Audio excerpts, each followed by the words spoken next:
Yeah. So there we go. Shin, you got your Yeah. hand raised, buddy. Yes, How can I help? I don't have a specific question, but what I've been very much talking with a lot of members in the community now. I'm pretty sure there's some of them here. A big question is, and I think a lot of people can relate. Let me know if I'm right or not. That there's this big gap on, like, there's a lot of talk on strategy of $1 million and more, right? Or when you're doing 30K, 50K, 60K a month uh ads, but there's not a lot of information on going from 0 to 5,000, from 0 to Sure. 10,000. And if I don't I'm speaking for the rest of us here and in the community, that right now in Black Friday, there's also a lot of talk on, should I even pay for something, since CPMs are going to be super high. The big ones are putting all of their money in, like all of those stuff. It's a big question that I receive every day. So I don't know if you could talk a little bit about that. Yeah, absolutely. So there's a lot to unpack there, and I really heard it in basically three parts. So first, let's unpack the last thing that I heard, which is like, should I even play the game? And the honest answer is probably not on Black Friday weekend. Maybe you have some catalog ads that are running to retarget some people. Maybe you've put together a bundle where you can show people that have abandoned cart. Sure.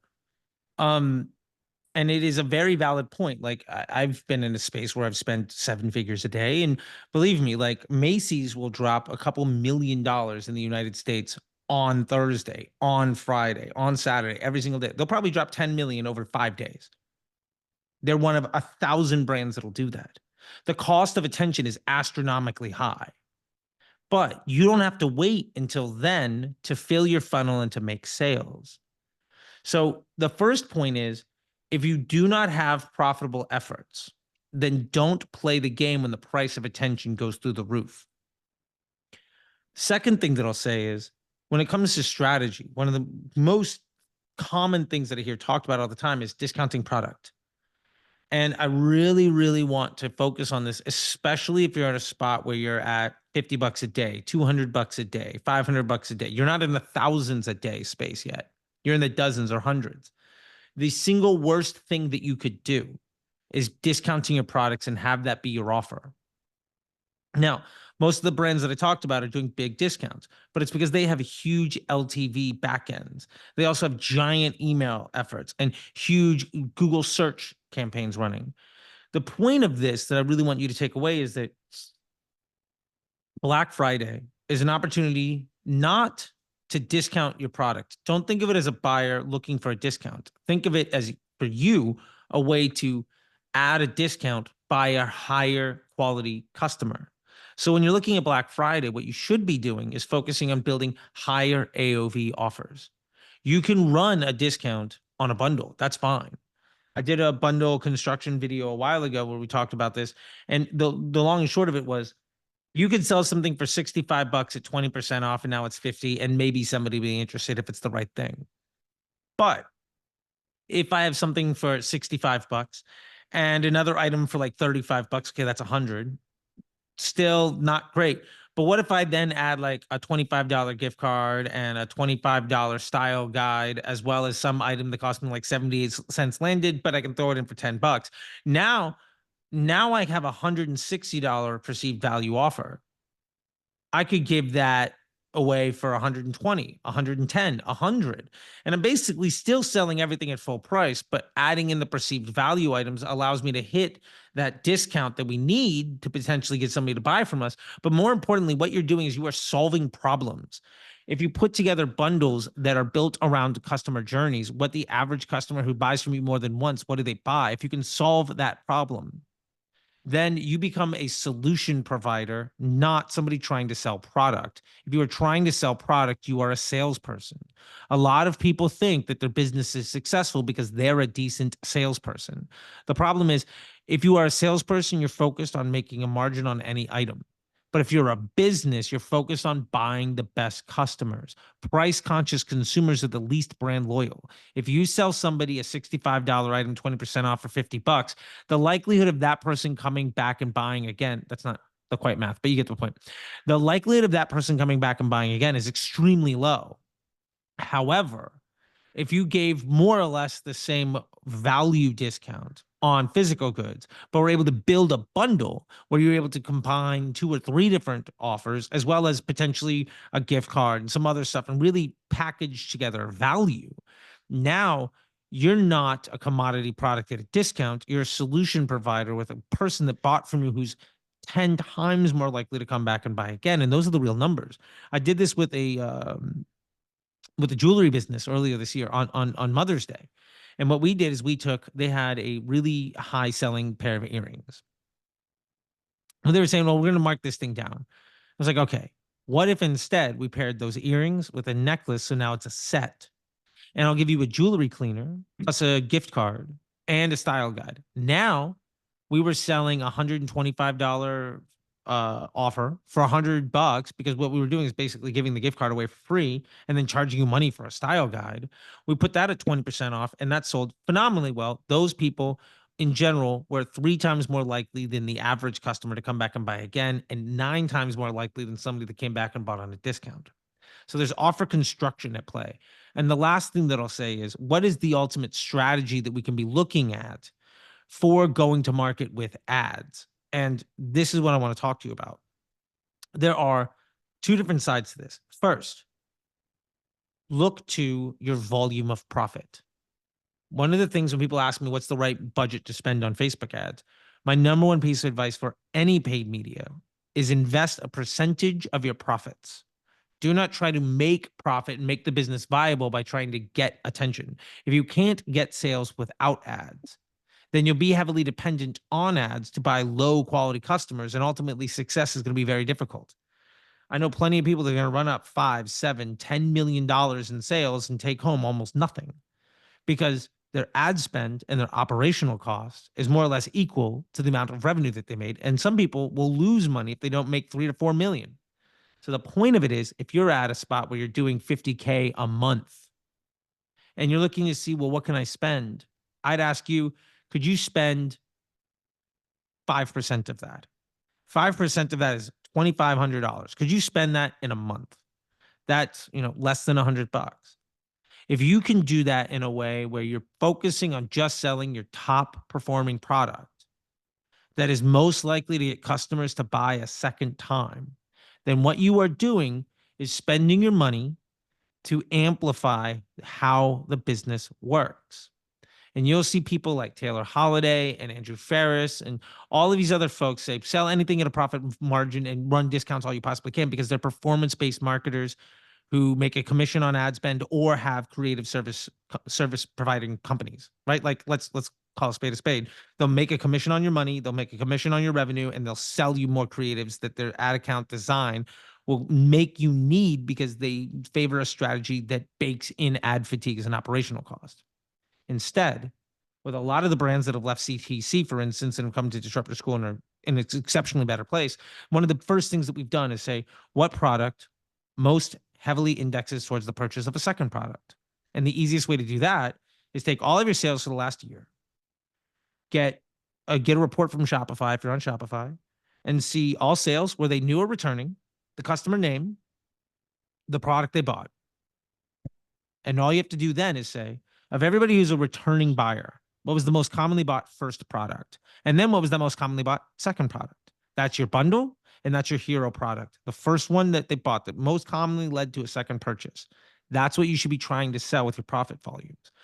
And for your Black Friday, my number one strategy for you that are especially at lower budgets, and by that, I don't mean spend volume, I mean conversion volume.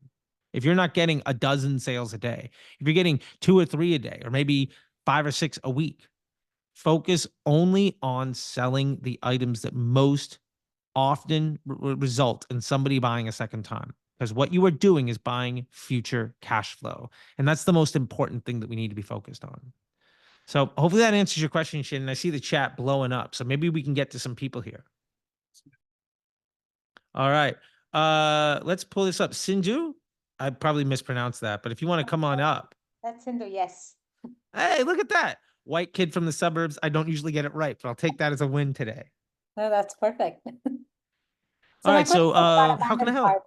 Yeah, my question was about abandoned carts. So I'm seeing like a lot of customers just add product to cart. And the funny part is I just launched my brand, so I don't have really previous customer behavior that I could map to. Some people told me it was seasonal, and that they were like kind of thinking and going to wait for any offers. I'm not running any offers because again, I'm brand new. So Sure. yeah, trying to understand like if there could be something that is done better in targeting. I have my pixel is kind of warmed up, so it does have like Sure. at least it's been warmed up for like 3 to 4 months by now. So I've started running ads only recently, and I'm seeing more abandoned carts. That's my high level problem. Gotcha. So there's a couple things here. Yeah, there's going to be a lot of people that will abandon cart and just wait for you to send them a discount. And to be fair, like one of the things that I love to do that is have an email campaign that says, "Hey, we're not going to be doing discounts, but here's a bundle." If you can put together different products to solve that solution, you could discount that upsell. And something we call the rebuttal upsell. And I've been doing those for years. Think about like any infomercial where it's the like, but wait, there's more moment.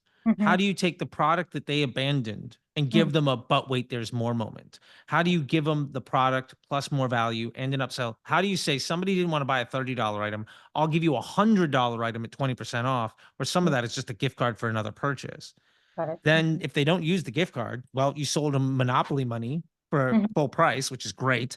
And if they do use that item, hey, you know what? You got a customer that bought more than once. And that's phenomenal because it makes the second cost per acquisition a lot cheaper.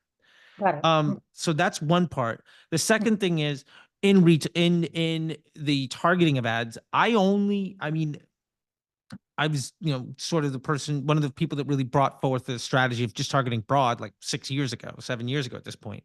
But remember that your ads are doing the targeting. So I don't want to get into it too much right now, just because there's a lot. But like, I have a YouTube channel you can check out. It's CT the Disruptor. Highly recommend it. So I put a lot of time and effort into it. I don't know why I'm recommending my own, but you know what I'm saying. Point is, you can go to ChatGPT or anywhere. They reference all my stuff at this point. Check out a thing called a 4PI analysis. 4PI, like KPI, but there's 4 key performance indicators, and it's spend, frequency, CPM, and efficiency. The point is, you're going to begin to see when you run a 4PI analysis on your ads, which ones more heavily index as retargeting versus prospecting. And a way to reduce some of the issue that you have is to understand which ads are really good at getting abandoned carts. And are they more prospecting, more retargeting? You can focus on the type of attention that your ads are buying and whether those customers are good for you or not.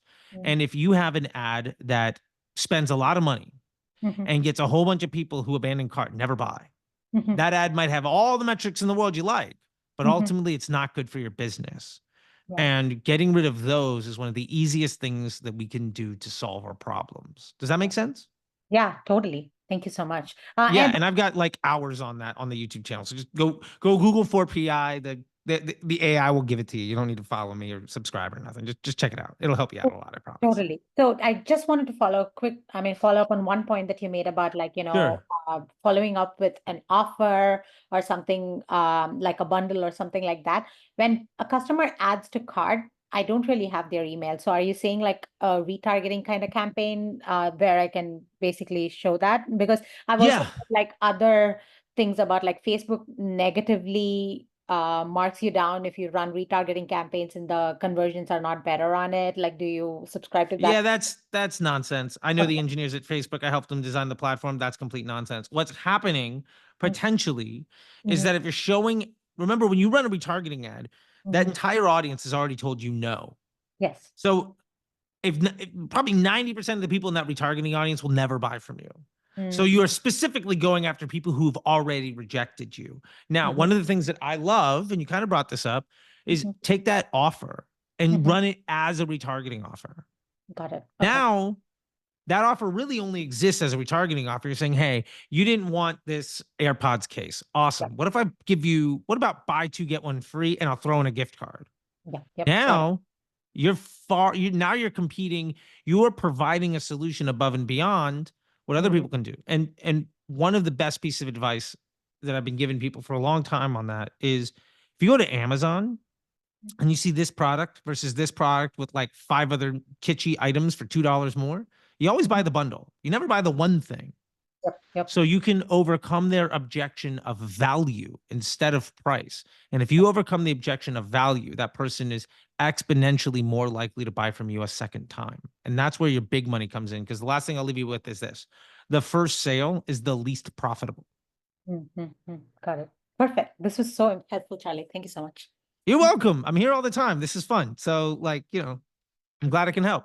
I guess we got John Shin. You want to John, yeah. Zasibita? I messed that one up, Yeah, man. You no, got to help me out. yeah, it's a mouthful. It's actually been Americanized. They didn't do a Okay, good fair job enough.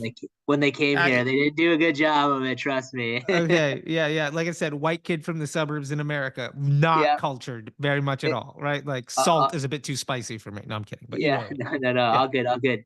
Um, so we're testing out right now whitelisting with a Okay. couple of our like smaller things fans of ours, and they've made historically some really great content for us. Any best practice you can share with us on how we should approach kind of set up with a campaign? Should we be taking what's working already organically from an engagement standpoint, or should we be trying to deploy a bunch of past creatives that they've made for us, over the history of our partnership? Any best practices you can share for Yeah. me? So let me ask a question real quick. Let me ask about the contract. Are you paying them for content now, and part of that contract specifies how much money you're going to be spending on that creative, or are you basically just getting content and you can do whatever you want with it? Yeah, they've just been fans. They've asked to work with us in the past, Gotcha. and I think Okay. we do have through a third party some type of formalized agreement. But Okay. they're like, It doesn't really matter. Yeah, I got you. free Okay. product all the time. They're kind of like on board for whatever we And decide to by do here.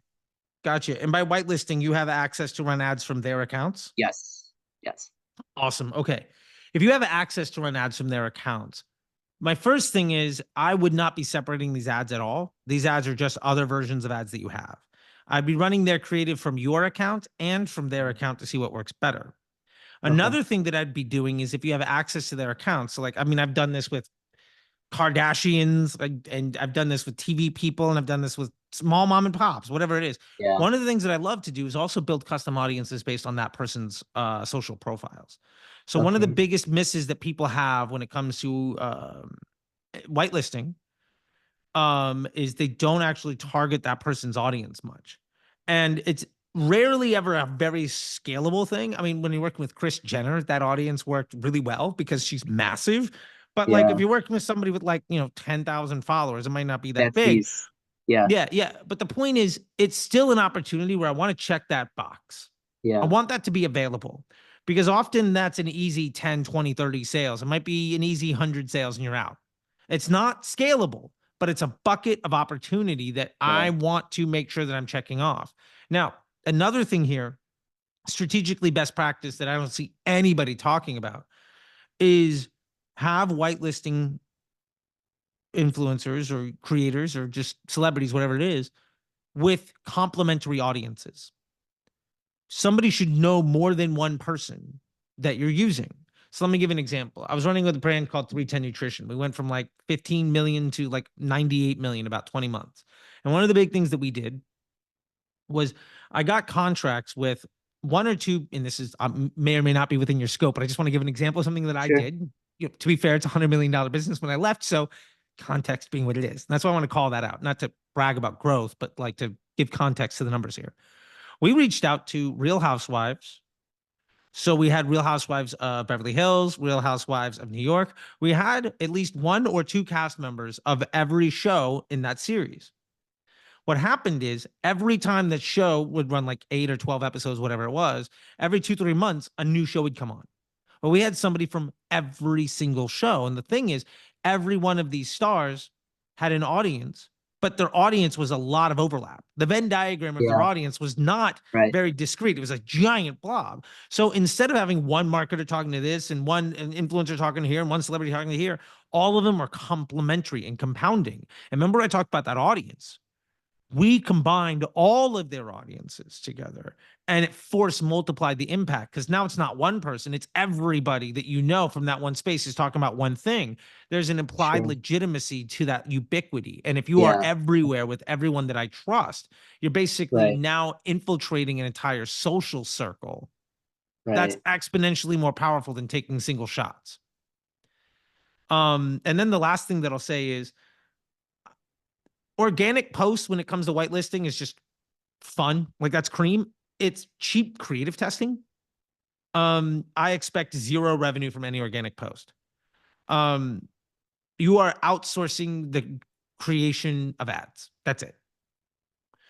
Now some people might crush organically, mazel tov to them. That's fine. That's great. That's a big deal. Great. But I'm going to use that. I'm going to make 10 times more on ads, 100 times more on ads. For Sure. instance, that Kris Jenner post that I did, we paid Kris Jenner $100,000. We made, I think, 13 grand when she posted organically. That ad made $1 million. Context, right? Now, Yeah. obviously it's Jenner, but like it's a Kardashian. But the point is just like scope, right?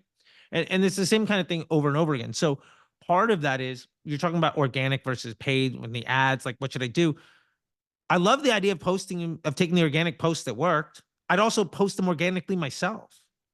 I'd go so far as to post them on my own social media accounts as organic posts from my account, tagging them to do it. You can make Sure. them collabs with them. You can Yep. also, there's no harm in going into the business manager and promoting those individual pieces of content just so the organic social grows in validity. Yeah. And that's a whole other conversation for another day. You know, got master classes on Disruptor School. I'm not trying to get into that. But the point of it is that if this content is going to help grow your audience and help build an identity for your brand above and beyond product, then running it from your own stuff and amplifying that to help more people discover you and really evaluating the efficacy of that content, not just in its ability to create sales, but more in the ability to grow your audience.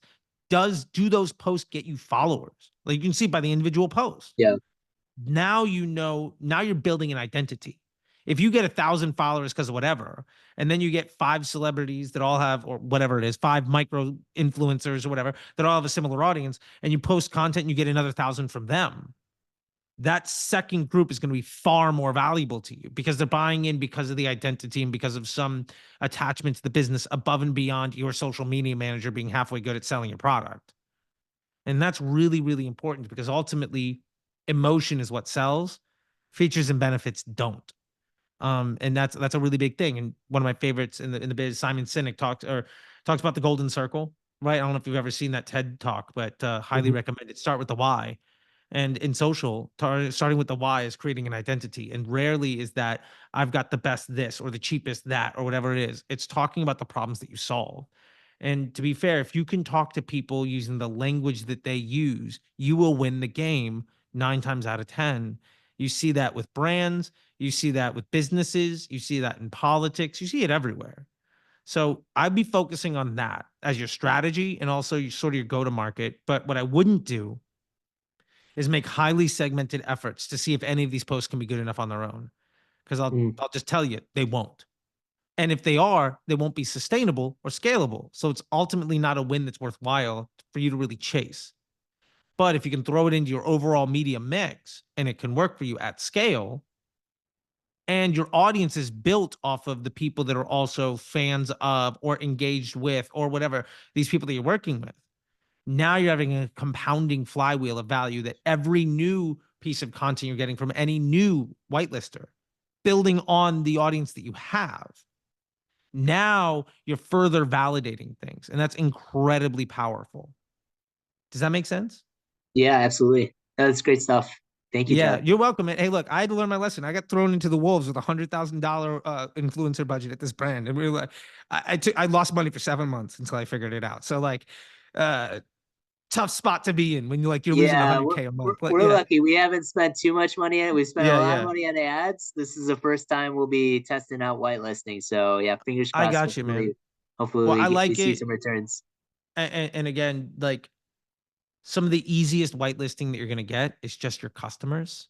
Yeah, that I'd was a great. I didn't even yeah, think about that, about like leveraging their audience. And yeah, yeah, and to be fair, if you're just doing it for content creation, just go to your customers.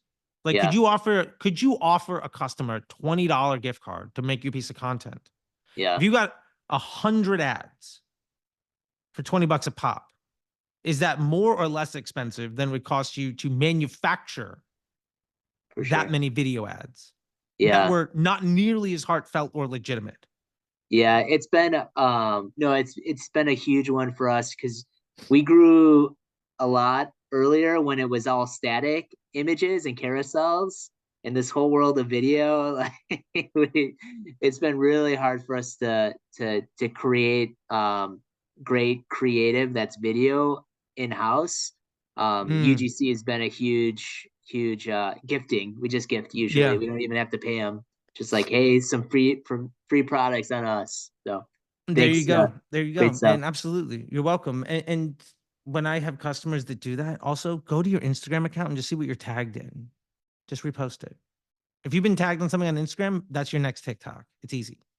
Put it on YouTube Shorts. Everything should go everywhere all the time. It's free. If somebody posted on social media, you can use it. That's sort of the bottom line, unless there's a contract around the content, which is what whitelisting contracts are all about. But the point is, it's more or less fair game, unless it's marked as an ad. So yeah, do that stuff.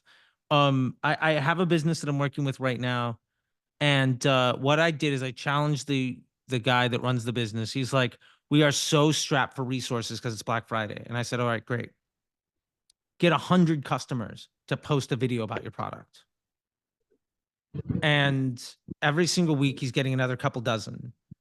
And the organic, not the direct traffic revenue has gone up every single week. His following on all social media has gone up. And the discovery of people when they type in your brand name into TikTok, into Instagram, into Google, when it comes up with people talking about your product in a positive way, you don't even have to run ads to make money. I'll pay somebody 20 bucks to do that all fucking day. There you go. Hopefully that helps. Great stuff. Thank you. No problem. Zach is next on the list. Hey, Zach, how can I help?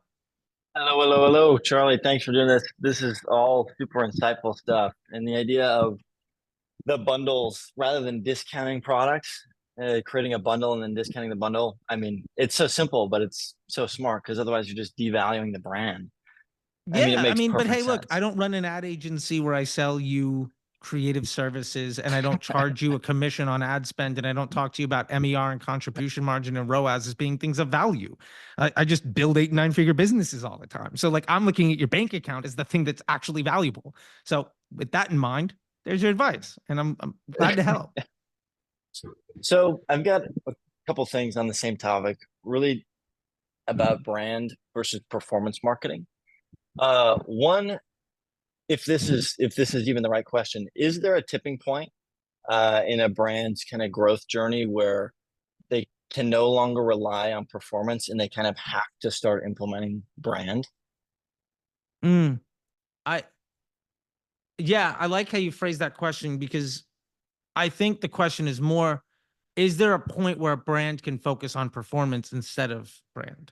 Like, can you make enough money as a business that you can then begin to invest some of it in ads?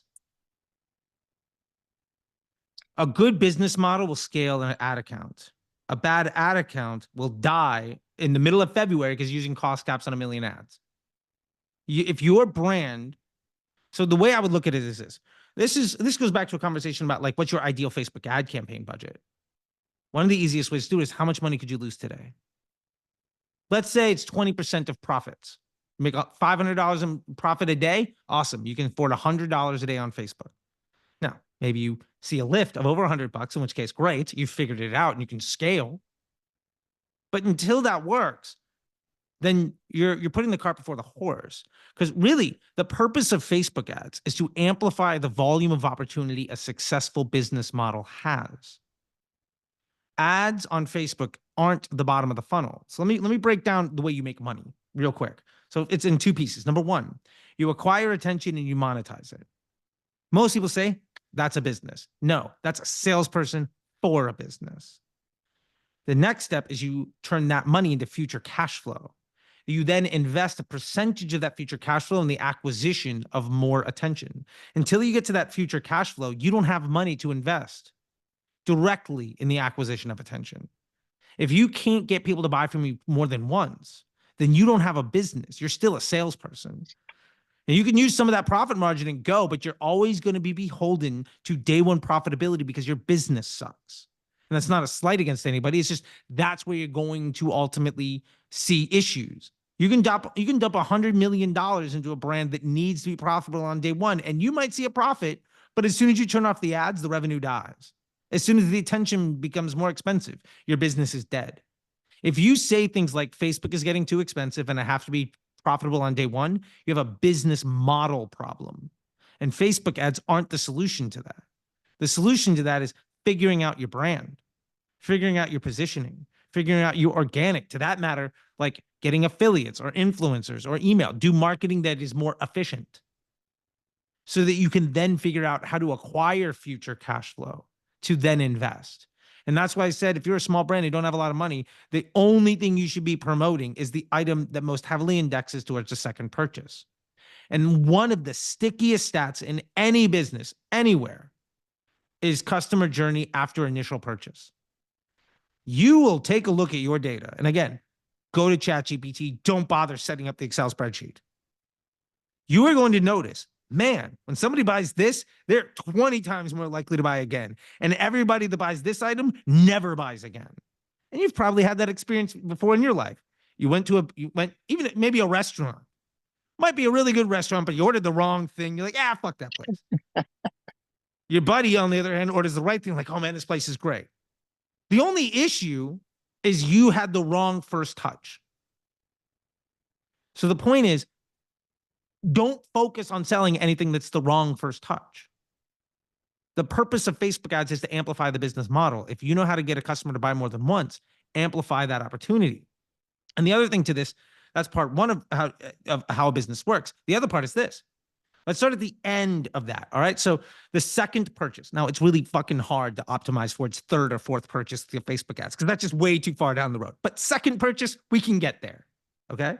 Until you're doing I've got some brands where we're doing like 3,000 to 4,000 sales a day. We can optimize for a little bit further in the journey because, just volume, right?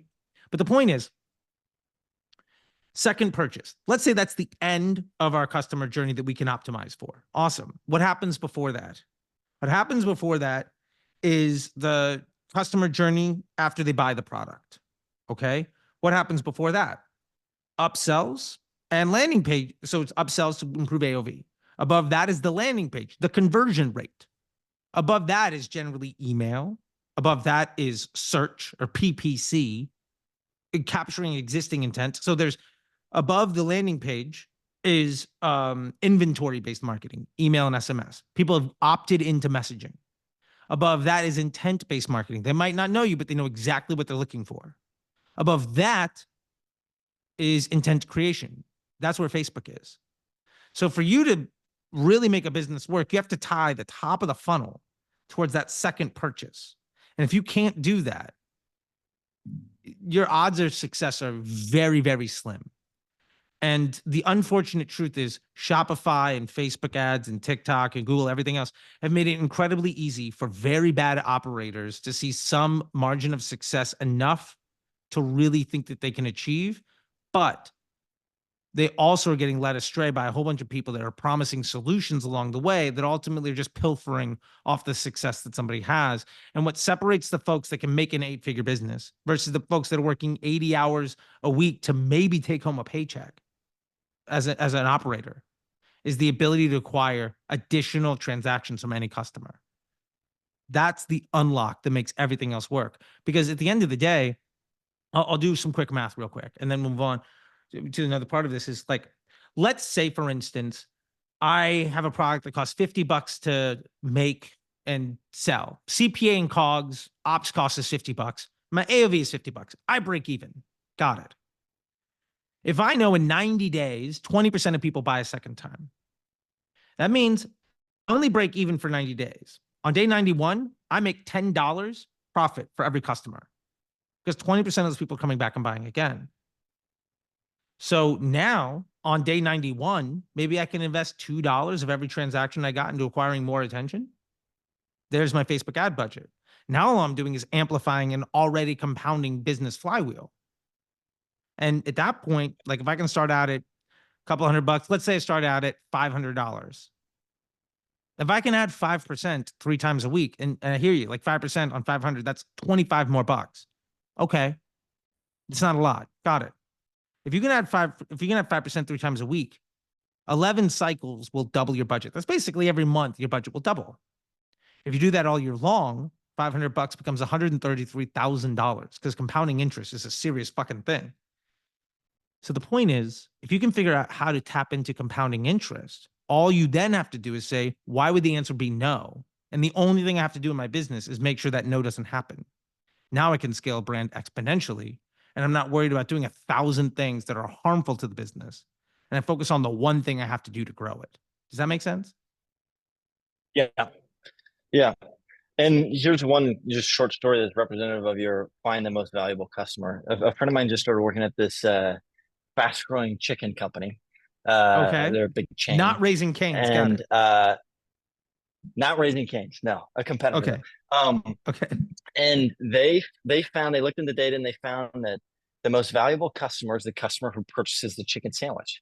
And so they said, how can we get more people to buy a chicken sandwich? And so to your point of create a bundle of some kind, basically what they did is they said, well, we'll just give everyone a free chicken sandwich. Now, I don't know if that's the right approach or not, but because they're basically shoving it in someone's face and say, here, take the chicken sandwich. But if it works, it works. It's a test. So we'll see. They're running it right now. If I'm handing out $5 bills on the street and I know if you're like, oh, this money's pretty good. You want to come back and get more? Sure, here it is. Like, that's easy, right? Like, I love that strategy. I love that idea. I mean, that's basically the same thing as influencer seeding, because also if you like it, if you like a place, food related, you're going to tell people.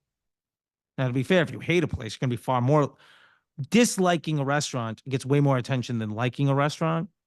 And that's the same thing with a lot of stuff. But like, if you give that to 100 people, odds are you're going to find 10 or 20 people that didn't buy that chicken sandwich. They didn't get it for free. They're going to come back and they're going to come to buy from you.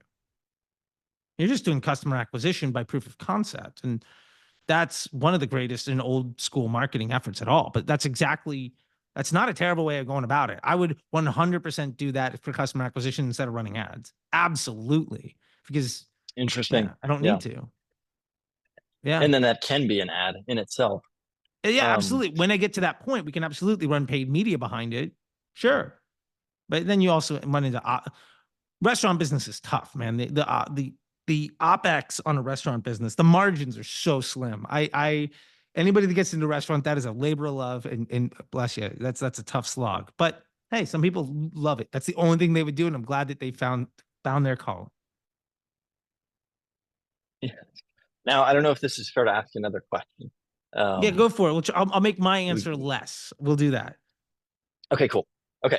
Do you think is there a proper balance between brand and performance marketing, like in terms of allocation of budget or any other thing that comes to mind?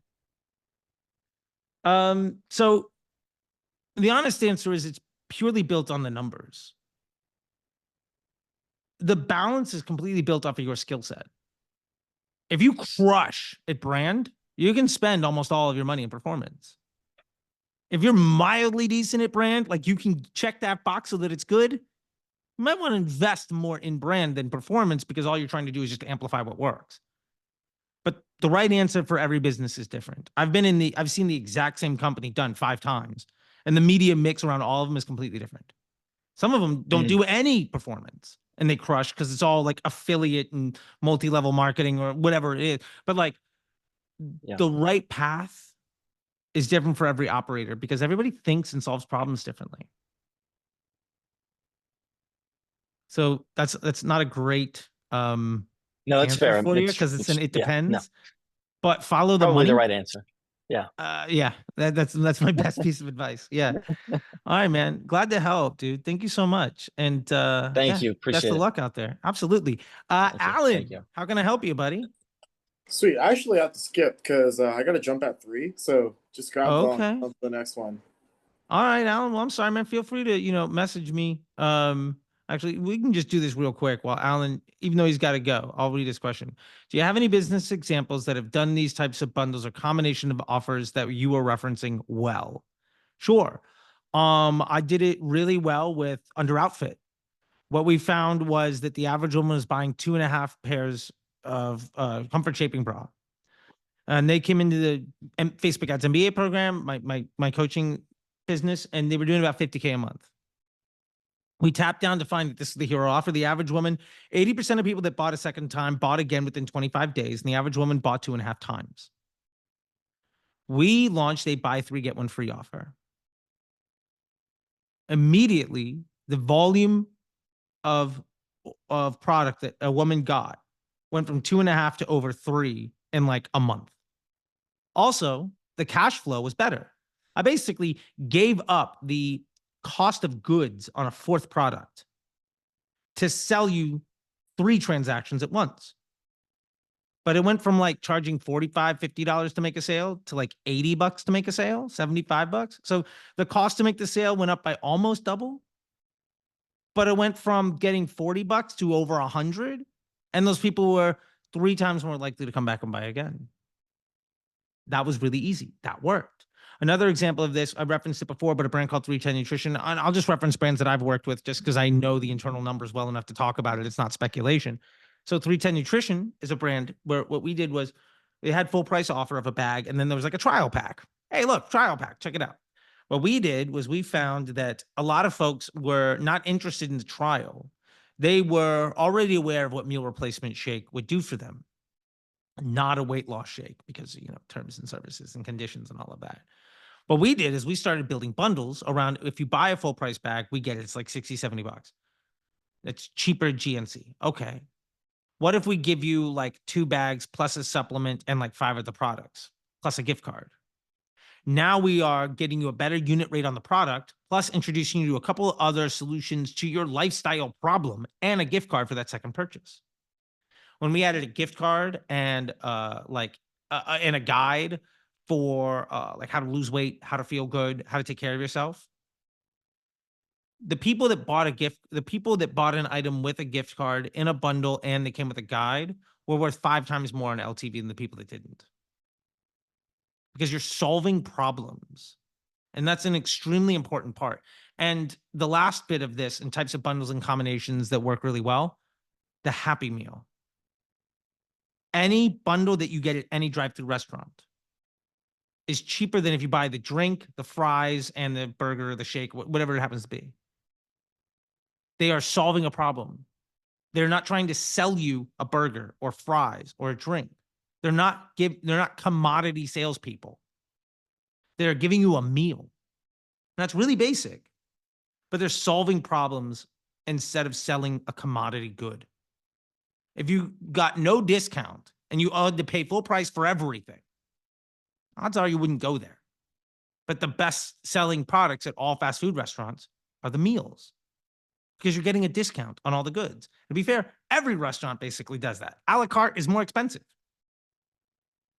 That's a great example of a bundle and combination working in the marketplace, something you've probably bought a dozen or hundreds of times, and it works on you.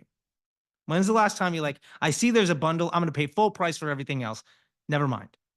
Right? Sometimes you'll buy the meal, even though the drink is like 30 cents more than just the shakes and the burger because you get the drink for free. Even though the drink itself is like $1. It's a meal. You're solving a problem. You're reducing the mental load and offering a discount. That is the emotional win that you need to be going for. And yeah, at McDonald's, that's probably the best business example. I don't know their unit economics, but I know that they're crushing with it. So I'll leave that as an example. Kyle, you might be the last question on the list today, buddy. So let's get to it.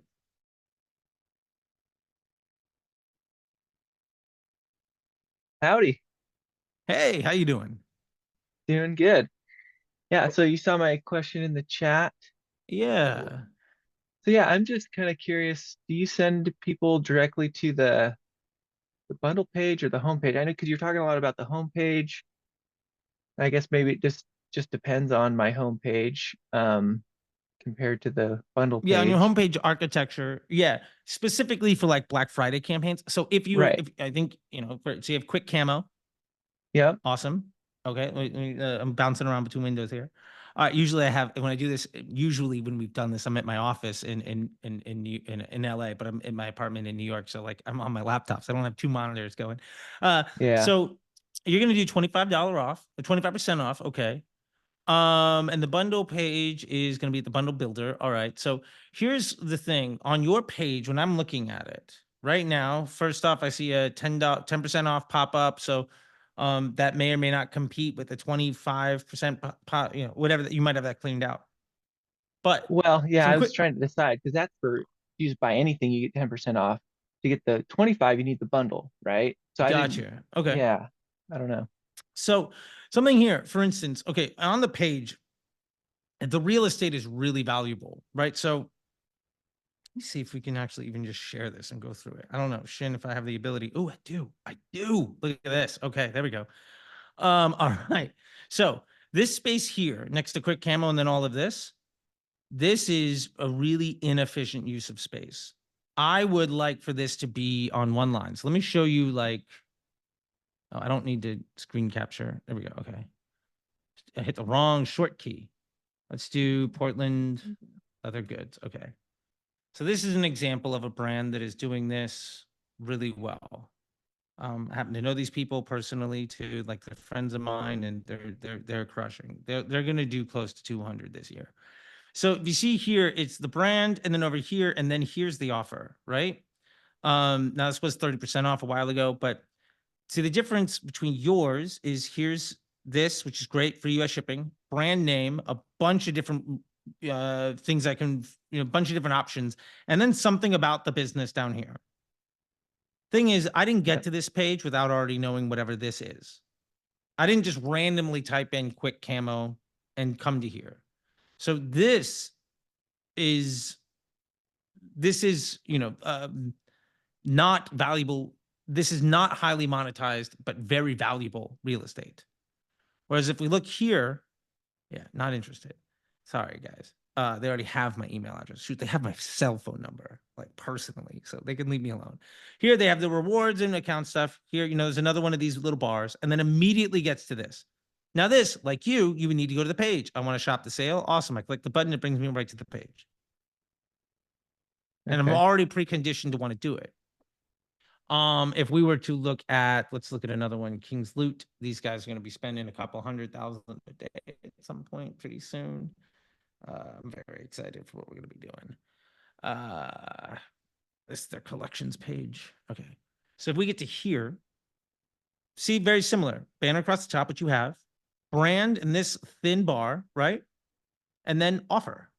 40% off site-wide. That happens to be theirs, right? Now, full disclosure, this is their best-selling product. This is the upsell to that product. And it's the highest converting upsell.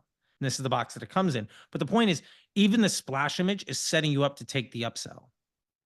When this is the splash image versus just the product, the difference in the AOV is about $20. Because you're preconditioning consumer behavior, like, oh, I like this. Oh, when it comes with that cool, you're already looking for it. And then below that, we've got best-selling products. And look, it's the exact same thing that's right here. So this website this is the window in the mall that makes me want to walk into the store.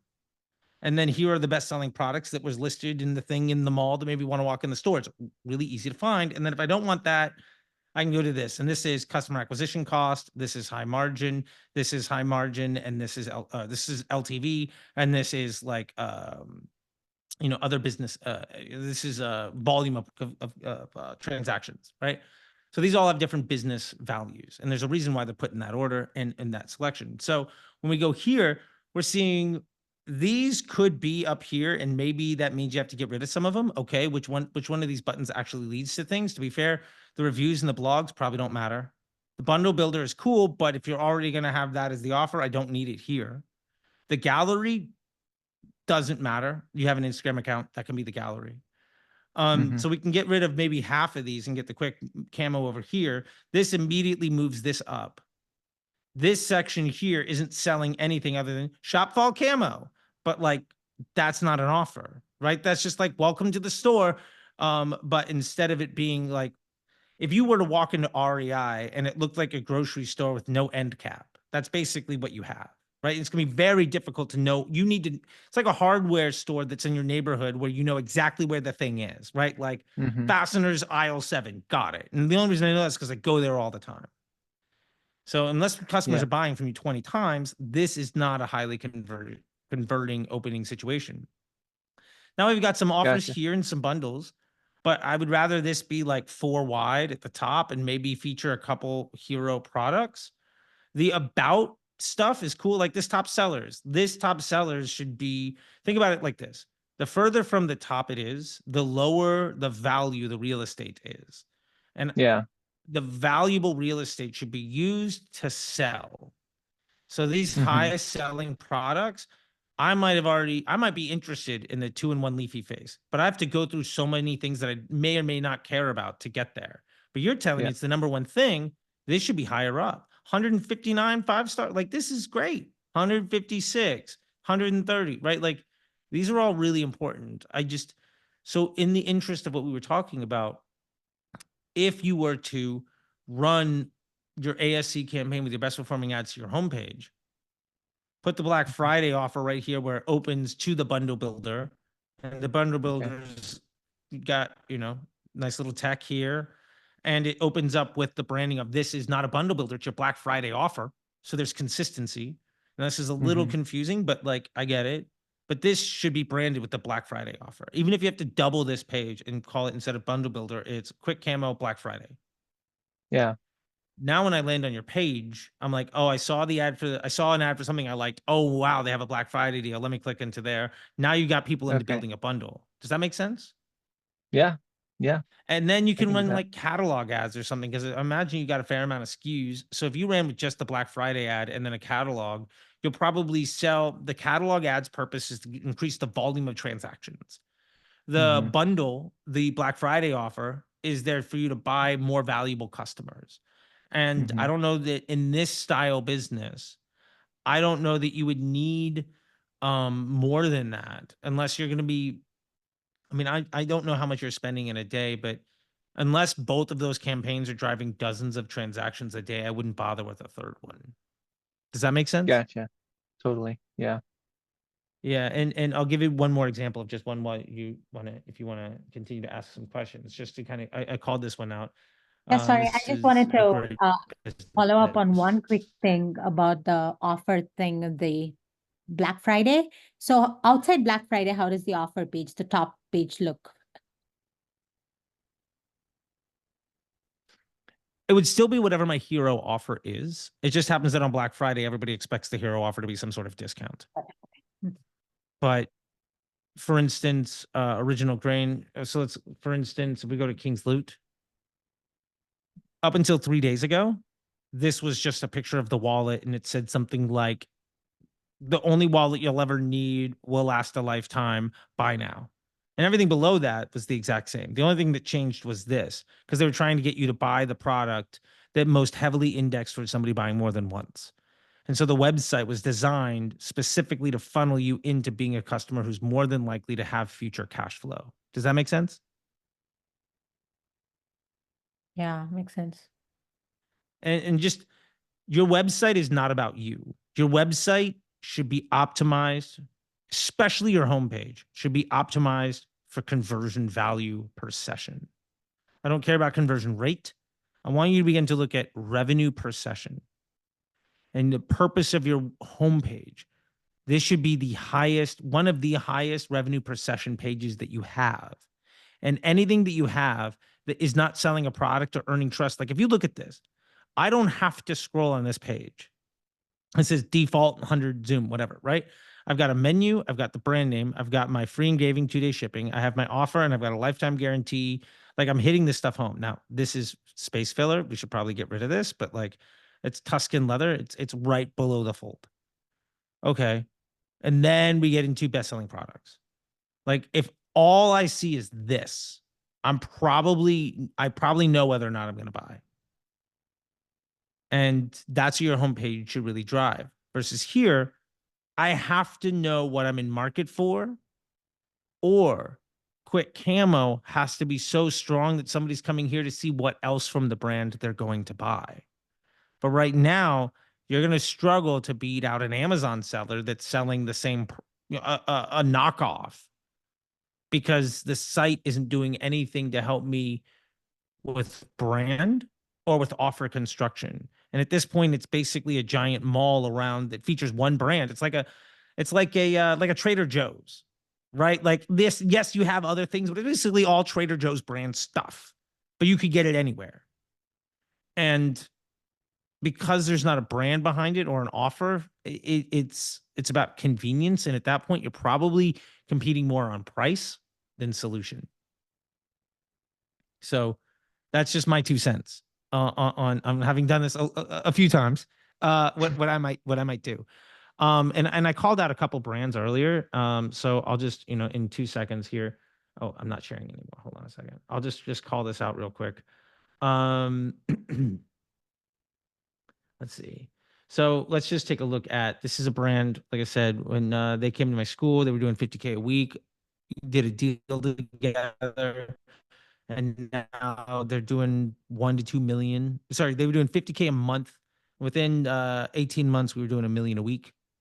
And now they're on track to be a 9-figure business. This looks similar sort of to the layout that you have, but they can get away with it because they're so good at getting repeat buyers. And that's one reason I wanted to call this out. 30% of sales for this business are new customer. And they're going to do close to 100 million. So this site is not designed for customer acquisition. This site is designed for LTV. If you already know what product you want, fine, you probably just Google it. But if you come to the brand, you're like, oh, what else do you have going on? So because you already have strong brand affinity and a really high LTV, and you figured out the business model for future cash flow, the purpose of this website is to just get somebody interested in other things. But when you go to, these bras, so this was the hero product, by the way, the comfort shaping bra. This was the thing that crushed. And we have the Black Friday, buy 3, get 1 free. This product, add 4 to cart. By the way, this happens also on any time of day, any day of the year, not just Black Friday. And it can be any 3 products. But we just found that was the best cash flow device. And another business I'll just call out real quick, just because we talked about it. Now, I don't work with these guys anymore. It's been a couple of years. And I think they kind of jumped the shark just a little bit. But we will call it out here. Here we go. 310 Nutrition. If you notice, they're basically all pushing, this is the skinnier pit. Now, they don't have the trust on top, but they do put it here. And they're focused on community building.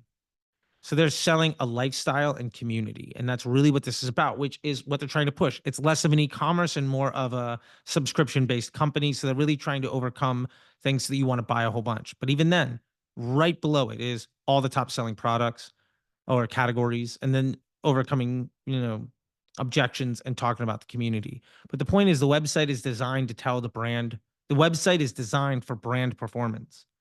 And with that in mind, like just keeping these things together to understand what your site is selling me. And like I said, no slight to you, but if Quick Camo's got a bunch of people that come back and buy 3-4 times a month, if you have hunters or whatever that are coming back and dropping coin, every 2-3 weeks, and you got them for years, then your site is set up great for that. If it's there to help acquire a customer, when I land on your page, I'm more likely to go to Amazon before scrolling down to the part where you tell me what your best selling products are. And even then, I'm probably going to go price check it, because there's no reason for me to buy from you, because you're not solving problems. You're selling products. Does that make sense? And those are the things that will set you up. And the last point that I'll make on Black Friday stuff in general is some brands will look at Black Friday as a way to cash in on their audience. They'll smash retargeting. They'll do everything they can possibly do. Discounts everywhere to just clear the funnel, make all the money they can. And then January is probably the worst month of the year. And they have to start the whole thing over again. And if you do it like that, 30 or 40% growth year over year is really good. But if instead you can focus on buying these future cash flow devices, right? Like what can I sell somebody that's going to get them to buy again. So for instance, Kyle, like if you were to go through all of your Shopify receipts, all of them, just order list, right? New versus returning, name and product. Throw it into ChatGPT and say, of all the people who bought a second time, what was the most commonly bought first product? If you focused on just selling that product, like I gave the example of the 90 days later, you start making $10 profit on everything. Now you have a business that's compounding because you're getting customers, right? You're selling, you're focusing on that and instead of trying to sell everything. And then you're going to start to understand, well, people that buy 2 or 3 times, what do they buy? Well, I want to put that together in one item and sell it to them for a discount.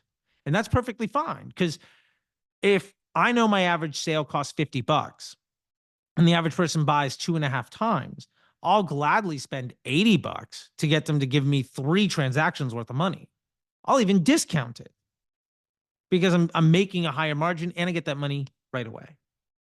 So anyway, that's just, if you do it that way, Black Friday is just an amplification on the rate at which your business grows. And come January, you don't really slow down. There's some pullback, but like you've spent, well, at this point, a month, but like if you start Black Friday promotional stuff in like September or October, basically every point from now on, you're starting that cash flow cycle. And you're just amplifying the opportunities so that in a month, 3 months, whatever it is, there's a higher and higher volume of what we call your revenue floor will grow. How much money would you make without ads? And the purpose of your ads should be to make that number bigger. And then you can use a percentage of that money to invest more in ads. That's where the compounding flywheel comes in. You figure that out, business growth is simple. If you don't figure that out, it is hand-to-hand combat every single day. And when the wind changes directions, you're fucked. And that's I think the biggest difference between performance marketers and people that grow brands. Because performance marketers really only care about the report. They don't really care about the business integrity. And I say that as a guy that, has been supervisor and founder in a lot of it. I've been the bad guy long time. And then I learned my lesson and just try to make people happy in the world. It pays better too. Being a good guy pays better than being a bad guy. I don't know. For me, I'm making more money helping people succeed than I did charging a commission on destroying their business. So I'm a happier guy. Like I said, I have an office in LA and I'm just here at my house in New York. So anyway, things are going well. Yeah, But I does that appreciate answer your that. question, Kyle? That So was a I very just, long-winded answer to a question you might not have asked. So I just want to well, double just to check. kind of, no, that's what I was asking. Just to kind of sum it up, you're saying the real estate on the top, obviously above the fold is always the most important. And especially for the sale coming up, you're just saying make sure that all the real estate above the fold is like really highlighting the sale and making sure the top selling products are right Yeah, there. make it one thing. Above the fold is one thing. And it's the only most important thing. Yeah. If you have a carousel of things above the fold, you've prioritized me being confused. Mm-hmm. If you sell 3 products, one of them you might make 5 cents profit, maybe one you make a dime, and another you make a quarter. Every time you sell something for 5 cents profit, you lose 20 cents. Figure out what's most important, only push that. Yeah. Yeah, because you're in the business of making money, which gives you the opportunity to have the volume to solve other problems and really take care of your customers. Otherwise, you won't even be around to solve those problems. And then all the people, the reason you started your business will be for naught anyway. So altruism comes as the benefit of strong foundation. Yeah. Yeah. Great. Yeah. Appreciate it. No problem. All right, Shin, we got to go here in a second. Zach just asked any book recommendations. My 3 favorite, one is a book called Welcome to the Music Business, You're Fucked, by a guy named Martin Atkins. He's the drummer for Public Image Limited and for Ministry and stuff like that. It's about how to be a band and basically not lose money. And if you think e-commerce is hard, try being a musician. That is tough. And also just all the Malcolm Gladwell stuff. I think it's criminally underrated when it comes to business solutions. But like Tipping Point, Outlier, stuff like that, it will not give you the point-to-point how-to guide. But if you need the point-to-point how-to guide, you'll only ever be almost as good as the watered-down version of something that worked for somebody else that is better than you anyway in a different situation. And that is not the path to success. So that'd be, I mean, look, I do have an MBA. I've got like 3 college degrees. I've been doing this for a long time. There's a lot of random information, but Welcome to the Music Business, You're Fucked, and everything by Malcolm Gladwell. Yeah, Blink is great. I think I've burned through those audiobooks at least a dozen times. I think they're phenomenal. I have a couple hardbacks. The only books I have, one of like the 5 books that I actually have on a shelf is Outliers. So like if that means anything. That He and the just Welcome came to the out Music with Business, You're Fucked.